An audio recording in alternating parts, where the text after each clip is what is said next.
विश्वामित्र जी अयोध्या से राम और लखन दोनों भ्राता श्री को लेकर के आश्रम की तरफ जा रहे हैं और जंगल में विश्वामित्र जी ने भगवान श्री राम से पूछा है कि राम, अपने आश्रम में जाने के लिए दो मार्ग हैं, कौन से मार्ग से चलोगे? तब प्रभु श्री राम ने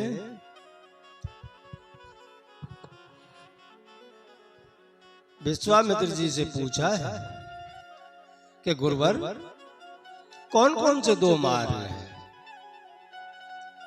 तो विश्वामित्र जी ने कहा कि एक मार्ग तो आश्रम पहुंचाने में 6 महीने का समय लगता है और जो दूसरा मार्ग है उस मार्ग पर चलने से खाली आश्रम में हम 3 दिन में पहुंच जाएंगे। आप बताओ किस मार्ग से चलोगे? तब प्रभु श्री राम जी ने कहा कि गुरुवर, आप बताइए कि 6 महीने वाले मार्ग का कौन सा संकट है और 3 दिन में पहुंचने वाले मार्ग पर कौन सा संकट है, ये हमें आप विस्तार से बताइए। तब विश्वामित्र जी ने कहा कि राम, 6 महीने में जो आश्रम में पहुंचते हैं उस मार्ग पर तो कोई भी कष्ट नहीं है, लेकिन जो 3 दिन वाला मार्ग है ना, उस पर थोड़ा कष्ट है, उस पर राक्षस परेशान करेंगे। तब राम जी ने खाली गुरुवर से इतना कहा है कि गुरुदेव, हम राक्षसों से संतों की रक्षा करने के लिए आए हैं और क्यों ना हम हमारा कार्य 3 दिन के मार्ग से ही प्रारंभ करें। बस इतना ही कहा है तो गुरुवर ने कहा कि चलो 3 दिन वाले मार्ग से हम आश्रम चलते हैं। जंगल में उसी मार्ग से जा रहे हैं जिस मार्ग पर ताड़का रहती है।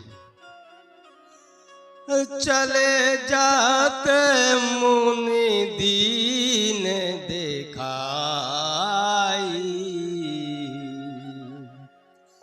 सोने ताड़े का क्रोध कर दाई। इस मार्ग से विश्वामित्र जी राम और लखन को लेकर के जा रहे हैं। जब ताड़का ने यह मनुष्य की आवाज सुनी है तो दौड़ करके आई है और दौड़ करके आई है कि खाऊंगी, आज तो बहुत भगवान ने मुझे स्वतः ही भोजन भेज दिया है, आज मैं आपको नहीं छोड़ूंगी। जब खाने के लिए ताड़का दौड़ी है तो प्रभु श्री राघवेंद्र सरकार ने खाली एक बाण छोड़ा है और ताड़का का वध किया है। एक ही बाण प्राण हर लीना,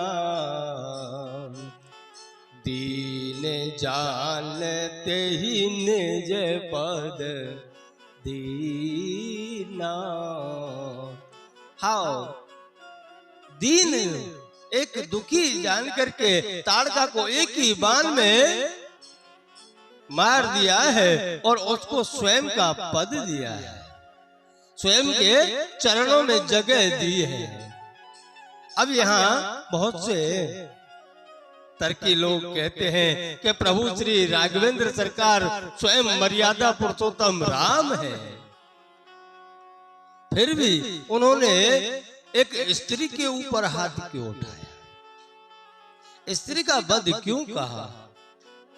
यहाँ संत लोग कहते हैं कि बंधु, स्त्री स्त्री ही होती है, लेकिन एक स्त्री वह होती है जो देवताओं को जन्म दिया करती है और एक वह होती है जहां से बुराई निकला करती है। जहां से बुराई निकला करती है, और एक वह होती है जहां से अच्छाई प्रकट हुआ करती है। और भगवान राम हमें खाली इतना संदेश देना चाहते हैं बंधु, कि आप बुराई को समाप्त करने जाओ, लेकिन उससे पहले वह बुराई कहां से निकल रही है, कहां से उत्पन्न हुई है, उस बुराई को उत्पन्न वाले स्थान को पहले समाप्त करो। अगर उस स्थान को आप समाप्त नहीं करोगे तो कल को वह और बुराइयों को उत्पन्न करेगी। इसलिए भगवान श्री राघवेंद्र सरकार ने ताड़का का वध किया है। वो कहते ना, एक कहावत है, एक छोटा सा बच्चा स्कूल में गया और स्कूल में जाने के बाद उसको एक दिन है ना किसी की पेंसिल चुरा ली। अब जब पेंसिल चुरा ली और चुरा करके घर पहुंचा, अपनी माँ को कहा कि माँ देख, आज मैं कितनी सुंदर पेंसिल चुरा करके लाया हूं एक विद्यार्थी की। तो उसकी माँ ने कुछ कहा नहीं, कोई बात नहीं, बच्चा है, सुधर जाएगा। बहुत सी माताओं का एक ऐसा कहना रहता है कि ये बच्चा है, बहुत जल्दी सुधर जाएगा। पर मैं तो यही कहूंगा बंधु, अगर पहली भूल किसी ने की हो, चाहे वह छोटा हो कि बड़ा हो, उसी समय उसको एक दंड देना उचित रहता है, ताकि भविष्य में वह कोई दूसरी गलती कर ना सके। उस बच्चे ने पेंसिल चुराने के बाद में आया और माँ को कहा। माँ ने विचार कर लिया कि यह तो बच्चा है, कल सुधर जाएगा। लेकिन वहां से उस बच्चे को एक प्रोत्साहन मिला, प्रोत्साहन मिला कि मेरी माँ को तो अच्छा लगा है, चलो कोई बात नहीं, कल से अब मोटी करेंगे। धीरे धीरे बच्चा बड़ा हुआ। अब जब जिसको एक वस्तु चोरी करने की आदत लग गई तो वह उस आदत को छोड़ नहीं पा रहा, क्योंकि प्रोत्साहन मिल रहा है ना घर से। और घर से जिसको प्रोत्साहन मिलता है वह हमेशा गलत काम करने में आगे ही रहता है। और वह बालक धीरे धीरे बड़ा हुआ और बड़ा होने के बाद में बड़ी बड़ी चोरियां करने लगा। और जब बड़ी बड़ी चोरियां करने लगा, घर में माँ को तो पता था कि मेरा बच्चा बिगड़ गया है, वह अब मुझसे कुछ छुपाता भी नहीं है, मेरी कुछ मानता भी नहीं है, तो करूं क्या। पर माँ कुछ कहे नहीं, क्योंकि उसे उसका जीवन व्यतीत करना था। उसको एक मोह था कि बुढ़ापे में बच्चा मेरी सेवा करेगा। लेकिन एक समय ऐसा आया कि वह बड़ी चोरी करके आया और राजा के सिपाहियों ने उसे पकड़ लिया। अब जब राजा के सिपाहियों ने उसको पकड़ लिया है तो राज दरबार में पेश किया। और राज दरबार में पेश करने के बाद में राजा ने उसे मृत्यु दंड की सजा सुनाई है। अब जब मृत्यु दंड की सजा सुना दी और सूली पर चढ़ाने के लिए जब उसको ले जाया जा रहा था, तब राजा ने कहा कि अगर तेरी कोई अंतिम इच्छा है तो बता देना, कोई अंतिम इच्छा हो तो बताना। तब उसने खाली इतना कहा कि मेरी खाली एक इच्छा है कि मुझे मेरे माँ के कान में कुछ कहना है। उस चोर की माँ को बुलाया गया। चोर की माँ को लगा कि शायद इसने चोरी किया हुआ धन कहीं छुपा रखा है, उसका स्थान बताने के लिए मुझे बुला रहा है। माँ धीरे से उसके पास गई। चोर ने कहा कि माँ तुम्हारा कान इधर को लाओ, मुझे कुछ कहना है। जैसे ही माँ ने उसके पास में कान ले जाया गया, उसी क्षण उस चोर ने अपनी माँ के कान को काट खाया है।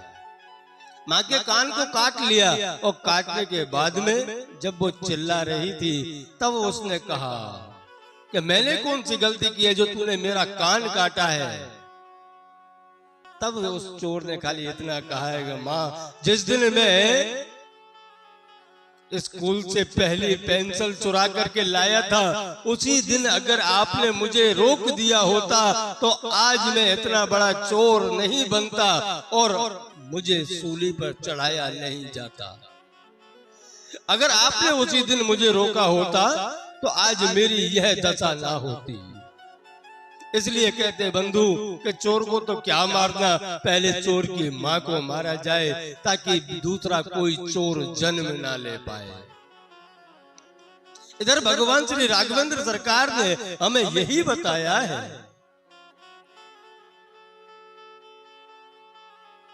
कि राक्षसों का वध तो मैं बाद में करूंगा, लेकिन ये राक्षस जहां से जन्म लेते हैं मैं पहले उसे समाप्त करूंगा।